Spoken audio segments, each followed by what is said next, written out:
Ang mga ninong at ninang ang tumatayong pangalawang magulang sa kanilang mga inaanak. Pero paano kung ang iyong kumare ay sumosobra na sa paghingi sa iyo ng pera at kagamitan?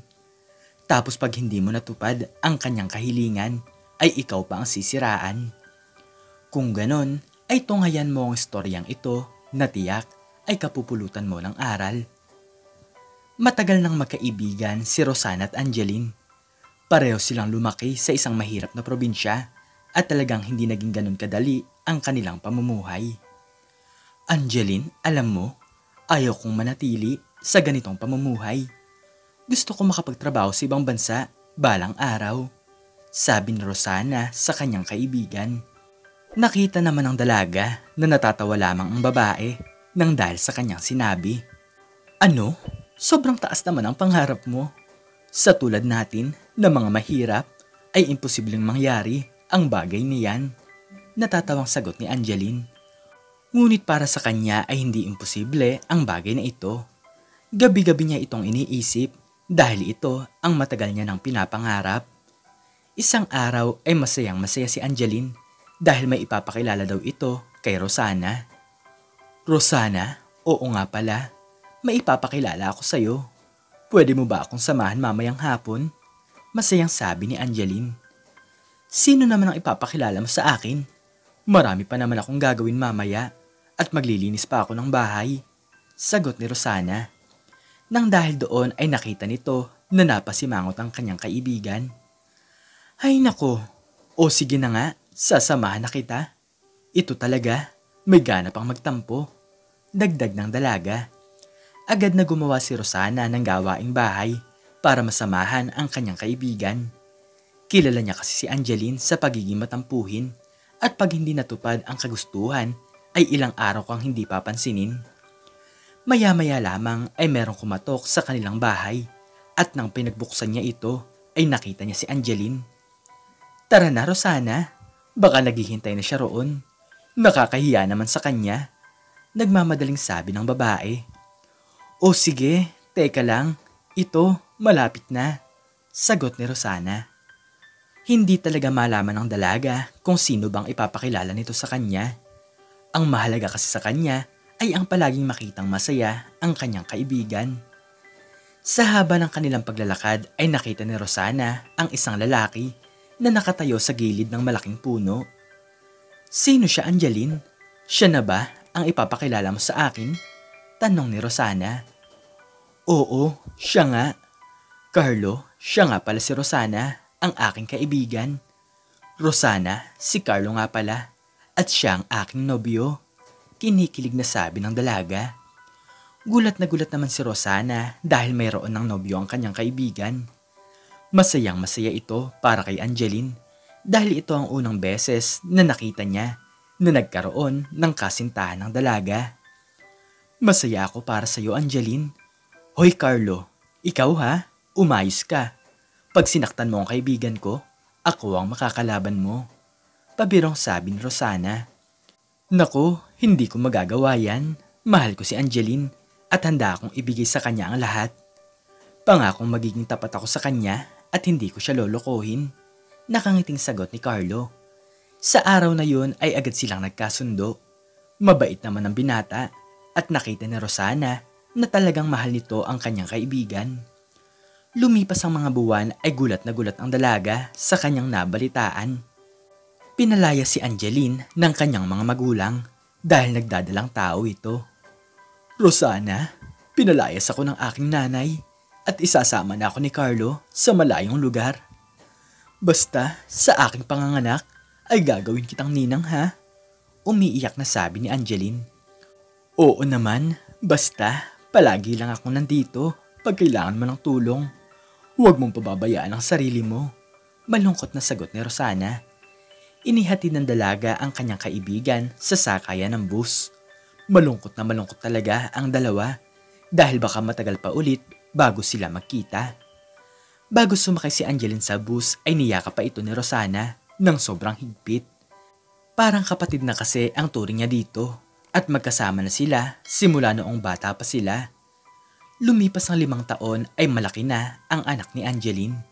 Si Rosana naman ay natanggap sa trabaho sa ibang bansa at sa wakas ay matutupad na niya ang kanyang mga pangarap. Tinawagan kasi siya ng kanyang tiyahin doon dahil kinakailangan pa daw nila ng mga katulong.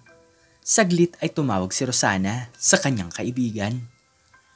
Angeline, makakapag-abroad na ako. Sana ay masaya ka dyan at palagi naman kitang tatawagan. Masayang sabi ni Rosana sa telepono. Ano? Maraming salamat naman at matutupad mo na ang iyong mga pangarap. Basta, wag mo akong kalilimutan ha. Magiging mayaman ka na, kaya suportahan mo naman ang inaanak mo.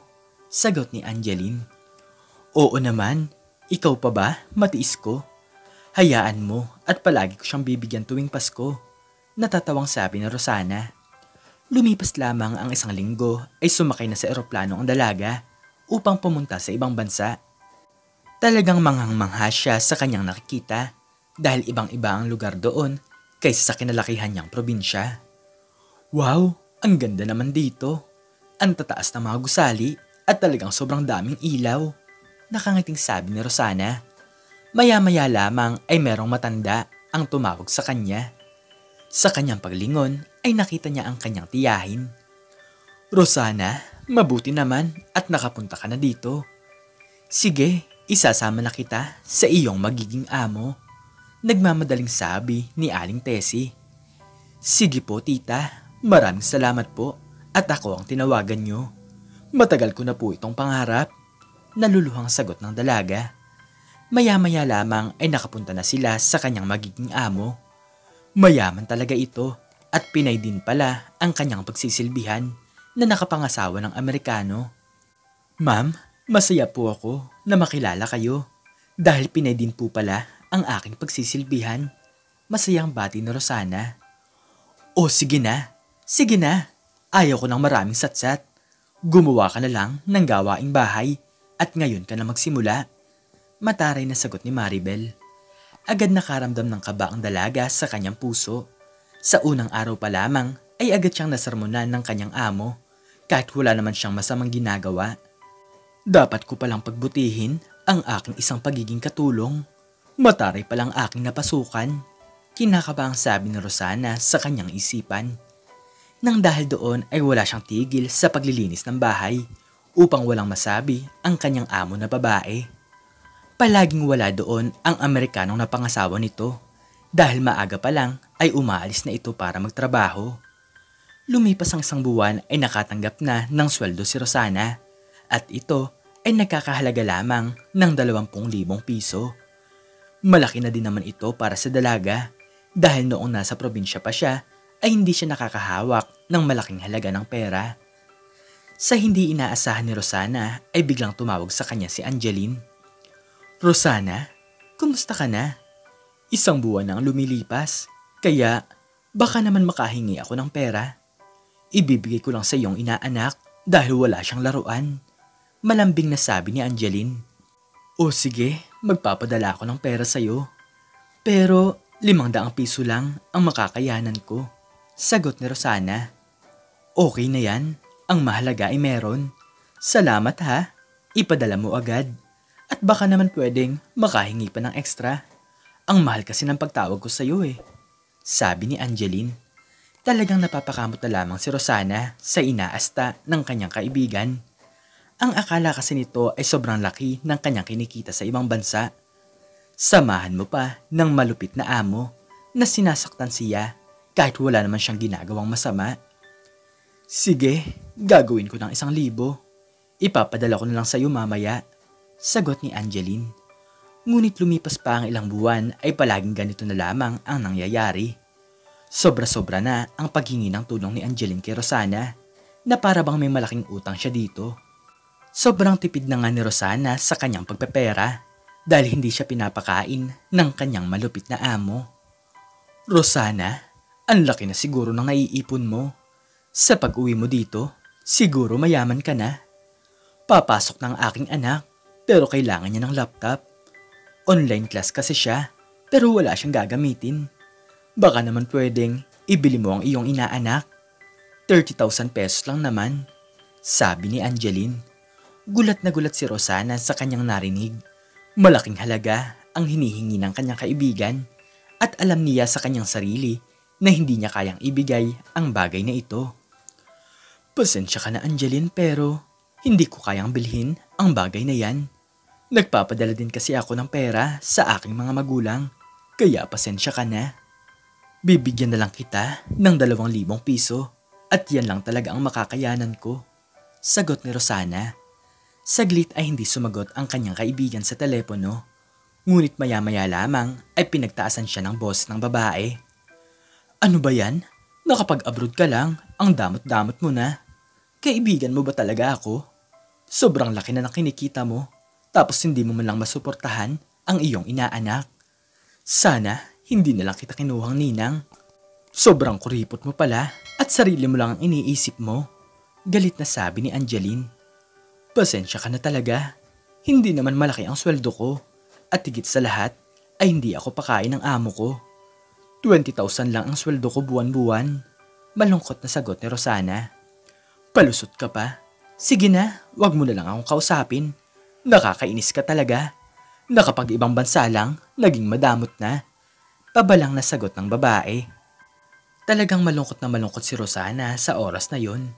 Walang natitira sa kanya buwan-buwan at bigla naman siyang nakita ni Maribel na nakikipag-usap sa telepono. Anong tinutunganga-tunganga mo dyan? Nakukuha mo makipag-usap sa telepono sa oras ng trabaho? Tapusin mo muna ang lahat ng gawaing bahay bago mo gawin ang bagay na yan. Galit na sabi ni Maribel, sabay sinampal siya nito ng malakas. Puro pasa na talaga sa katawan si Rosana at sobrang payat na ng kanyang pangangatawan. Kung minsan nga ay isang beses lamang siya kung kumain sa isang araw, makaipon lamang ng pera. Isang araw ay muli siyang sinaktan ng kanyang amo dahil sa isang maliit na bagay.